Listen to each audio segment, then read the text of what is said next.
একটি হচ্ছে যে তার এই বক্তব্য নিয়ে যদি আপনারা কেউ কিছু বলতে চান সেটি বলতে পারেন। আরেকটি বিষয় হচ্ছে যে এই যে আজকের যে কর্মসূচি তাতে করে জুলাই অভ্যুত্থানের যে স্পিরিট সেটি কি শক্তিশালী হলো কিনা, বা যেটি বলা হচ্ছে যে শেখ মুজিব এবং শেখ হাসিনাকে অপ্রাসঙ্গিক করে দেওয়া বা আওয়ামী লীগকে অপ্রাসঙ্গিক করে দেওয়ার চেষ্টা হিসেবে যেই কর্মসূচি আজকে নেওয়া হলো, থেকে আপনাদের কি মনে হয় কতটা সফল? আমি তিনজনের কাছ থেকে জানতে চাই। প্রথমে যদি সারোয়ার তুষার আপনাকে দিয়ে আমি শুরু করতে চাই। আপনাকে ধন্যবাদ।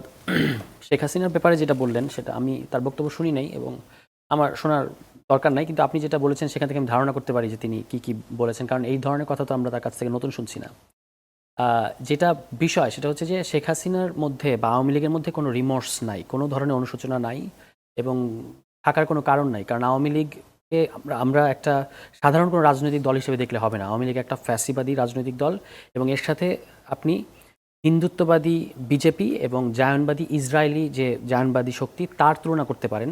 এ ধরনের ফ্যাসিবাদী শক্তিগুলো মূলত একটা ঐতিহাসিক ক্ষতকে কেন্দ্র করে ঘুরপাক খায় যে আমার সাথে ইতিহাসে এই ঘটেছে, আমি ইতিহাসের অনন্ত ভিকটিম, এবং বারবার ওই ক্ষত চুলকানো এবং ক্ষত চুলকে একটা ঘা তৈরি করা এবং সবসময় দেখানো, যেটা আপনি বলছিলেন যে ভিকটিমহুডে রাজনীতি করা, এটা হচ্ছে এই ধরনের ফ্যাসিবাদী যে দলগুলো আছে তাদের একটা প্রবণতা।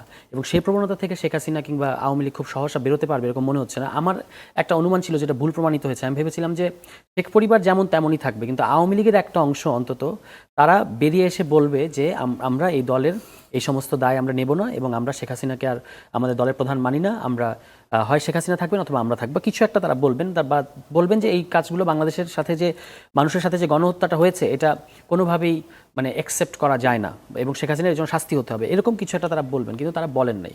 এবং না বলে এখন যেটা হচ্ছে, যেমন ধরেন উনি ইন্ডিয়ায় আছেন, ইন্ডিয়া তাকে কোন স্ট্যাটাসে রেখেছেন আমরা কিন্তু জানি না, মানে তার স্ট্যাটাসটা কি, তাকে কি অ্যাসাইলাম দেওয়া হয়েছে না কি আমরা ইন্ডিয়ার থেকে জানি না। ইন্ডিয়ার একবার তারা বলেছে যে আমরা তাকে আর ভারতে মানে বাংলাদেশের প্রধানমন্ত্রী মনে করি না এবং বাংলাদেশের সাথে আমরা সুসম্পর্ক চাই।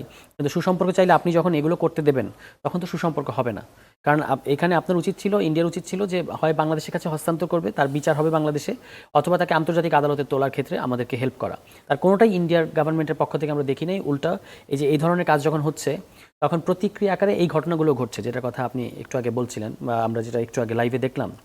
এই ঘটনাগুলো আসলে প্রতিক্রিয়া। তো আমরা এই প্রেক্ষাপটটা না, এই প্রতিক্রিয়াটা ঠিক কি বেঠিক সেটা হচ্ছে একটা আলোচনা, কিন্তু এই ক্রিয়াটা কেন এটা ঘটতে পারছে এটা আমরা যদি ঠিকমতো না বলি তাহলে আসলে শুধু প্রতিক্রিয়া নিয়ে আলোচনা করে হবে না।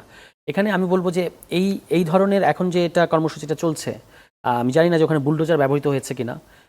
আপনার কাছে আমি শুনলাম আমি ক্রেন দেখতে পেয়েছি। যদি বুলডোজার কর্মসূচির কথা তারা বলেছে, বুলডোজার কর্মসূচির কথা বলেছে, এখন দেখা যাচ্ছে বুলডোজার যদি হয়ে থাকে, সেখানে বুলডোজার হলেই আমার মনের মধ্যে একটা কু ডাক দেয়। সেটা হচ্ছে আমি তখন আমার হিন্দুত্ববাদী বিজেপির কথা মনে পড়ে এবং ইসরায়েলি জায়নবাদী শক্তির কথা মনে পড়ে, কারণ তারা হচ্ছে আপনার এই বুলডোজার দিয়ে মুসলমানদের, ফিলিস্তিনি মুসলমান এবং ভারতীয় মুসলমানদের বাড়িঘর উড়িয়ে দেয়।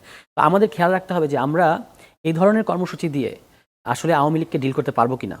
হ্যাঁ, আমি ব্যক্তিগতভাবে মনে করি যে এই ধরনের কর্মসূচিতে আওয়ামী লীগকে ডিল করা যাবে না, কারণ এটা যেটা আমি প্রথমে বলছিলাম যে আওয়ামী লীগ একটা ভিকটিমহুডে রাজনীতি করে এবং আওয়ামী লীগের একটা হিস্টোরিক্যাল ওন্ড, সে সবসময় ক্ষত চুলকে তারপর সে নিজেকে ভিকটিম হিসেবে দাঁড় করায় এবং ক্ষতটাকে সে তরতাজা হিসেবে দেখাতে চায়। তো আপনি তাকে সেই সুযোগ দেবেন কিনা, এটা হচ্ছে মানে কৌশলের প্রশ্ন। এটা ইসরায়েলের ক্ষেত্রেও প্যালেস্টিনিয়ানদেরকে বলা হয় যে প্যালেস্টিনিয়ানরা এমন কোনোভাবে, এটা ইকবালও লিখেছেন এগুলো, ইকবাল আহমেদ, যে ইসরায়েলকে আপনার বিরোধিতা করতে হবে, কিন্তু আপনি কী ধরনের বিরোধিতা করবেন, এমন কোনো বিরোধিতা করবেন না যে ফ্র্যাকচার্ড একটা।